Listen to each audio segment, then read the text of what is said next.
Mein Kampf is a 1925 autobiographical book by Nazi Party leader Adolf Hitler. The work describes the process by which Hitler became an anti-Semitic and outlines his political ideology and future plans for Germany. Volume 1 of Mein Kampf was published in 1925 and Volume 2 in 1926. The book was edited by Hitler's deputy Rudolf Hess. Hitler began Mein Kampf while imprisoned for what he considered to be political crimes, following his failed revolt in Munich in 1923. Although Hitler received many visitors initially, he soon devoted himself entirely to the book. As he continued, Hitler realized that it would have to be a two-volume work, with the first volume scheduled for release in early 1925. The governor of Landsberg noted at the time that he hopes the book will run into many editions, thus enabling him to fulfill his financial obligations and to defray the expenses incurred at the time of his trial. The book was a bestseller in Germany during the 1930s. After Hitler's death, copyright of Mein Kampf passed to the state government of Bavaria, which refused to allow any copying or printing of the book in Germany in 2016, following the expiry of the copyright held by the Bavarian state government. Mein Kampf was republished in Germany for the first time since 1945, which prompted public debate and divided reactions from the Jewish groups. Now I will tell you about all the different uh, main ideas in the book. And alright,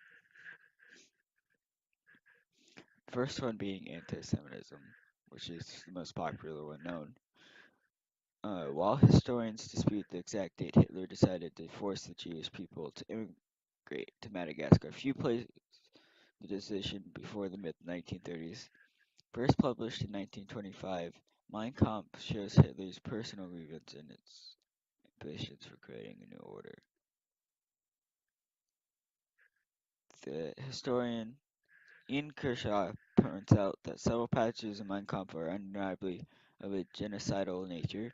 Hitler wrote, "The nationalism of our masses will succeed only when, aside from all the possible struggle for the soul of our people, their international poisoners are exterminated." And he suggested that if at the beginning of the war and during the war 12 or 15,000 of the Hebrew corruptors of the nation have been subjected to poison gas, such as has to be endured in the field by hundreds of thousands of our very best German workers of all classes and professions, then the sacrifice of millions at the front would not have to be in vain. The racial laws to which Hitler referred resonate directly with his ideas in Mein Kampf. In the first edition of Mein Kampf, Hitler stated that the destruction of the weak and sick is far more humane than their protection. Apart from the allusion to humane treatment, Hitler saw a purpose in destroying the weak in order to provide proper space and purity for the strong.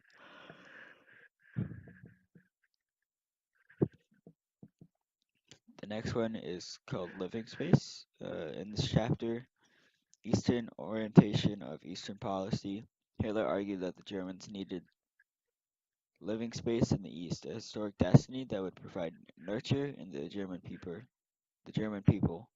Hitler believed that the organization of the Russian state formation was not the result of the political abilities of the slaves in Russia, but only a wonderful example of the state forming efficiency uh, of the German element in an inferior race. In Mein Kampf, Hitler openly stated that the future German expansion in the East, foreshadowing the invasion of Austria. Now we'll talk about popularity and how it did.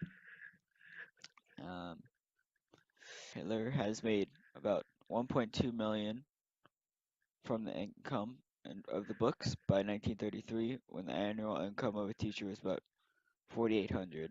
He accumulated a tax debt of 405,500 from the sale of about 240 copies before he became chancellor in 1933. Hitler began to distance himself from the book after becoming chancellor. He dismissed it as a fantasy behind bars, that there were little more than a series of articles And he later told Hans Frank that if I had any ideas in 1924 that I would have become Reich Chancellor, I would never have written the book. Nevertheless, Mein Kampf was a bestseller in Germany during the 1930s. During Hitler's years in power, the book was in high demand in libraries and often reviewed and quoted in other publications. Given free. It was given free to every newlywed and every soldier fighting at the front. By 1939, it has sold 5.2 million copies in 11 languages. By the end of the war, about 10 million copies of the book have been sold and distributed in Germany. More observations I have of the book. Mein Kampf in essence lays out the ideological program Hitler established for the German Revolution by identifying the Jews and the Bolsheviks as racially and ideologically inferior and threatening, and Aryans and National Socialists as racially superior and politically progressive. Hitler's revolutionary goals include expulsion of the Jews from Greater Germany and the unification of German peoples into one Greater Germany. Hitler decided to restore Germany land to the greatest historical extent, real or imagined. Due to its racist content and the historical effect of Nazism upon Europe during World War II and the Holocaust, it is considered a highly controversial book.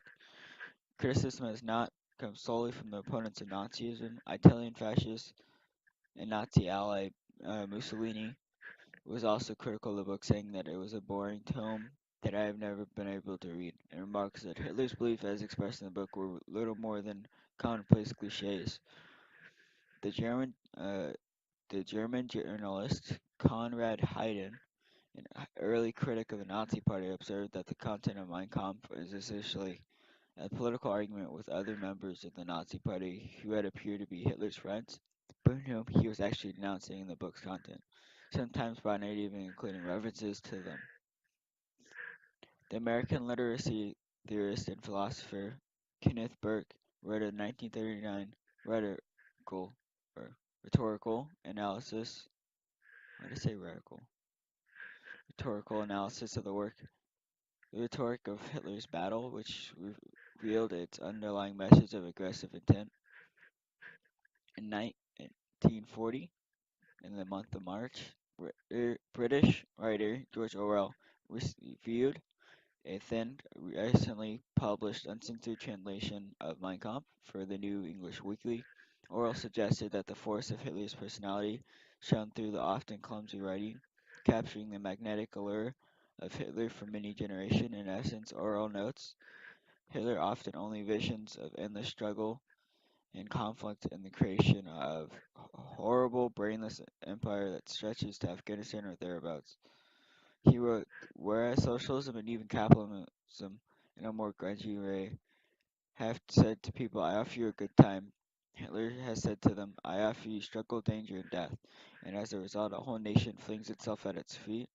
Oral Review was written in the aftermath of the 1939 Molotov-Ribbentrop Pact, when Hitler made peace with Russia, and more than a decade of rhetoric and threat have between the two nations. With the pact in place, Orwell believed England was now facing a risk of Nazi attack, and the UK must not underestimate the appeal of Hitler's ideas.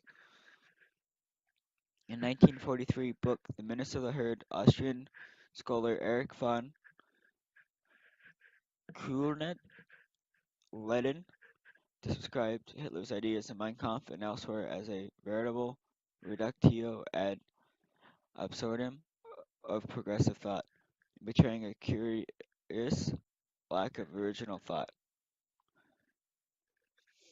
That shows Hitler often no innovated that shows Hitler offered no innovative or original ideas, but was merely a virtuoso of commonplaces which he may or may not repeat in the guise of new discovery.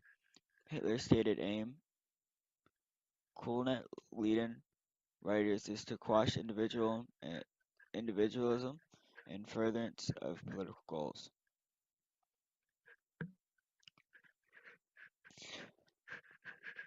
Now we're going to talk about like a quick section of the public history.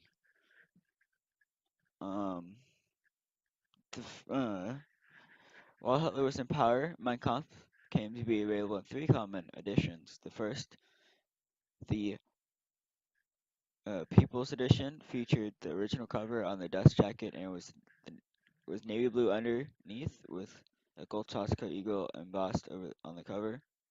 The Wedding Edition, in a slipcase with the seal of province embossed in gold onto a parchment-like cover, which was given free to marrying couples.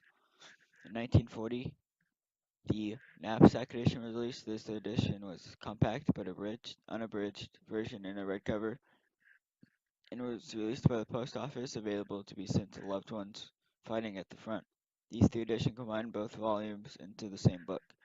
A special edition was published in 1939 in honor of Hitler's 50th birthday. This edition was known as the anniversary issue. It came in both dark blue and bright red boards with a gold sword on the cover. This work contained both volumes 1 and 2 and was considered a deluxe edition relative to the smaller and more common um, People's Edition.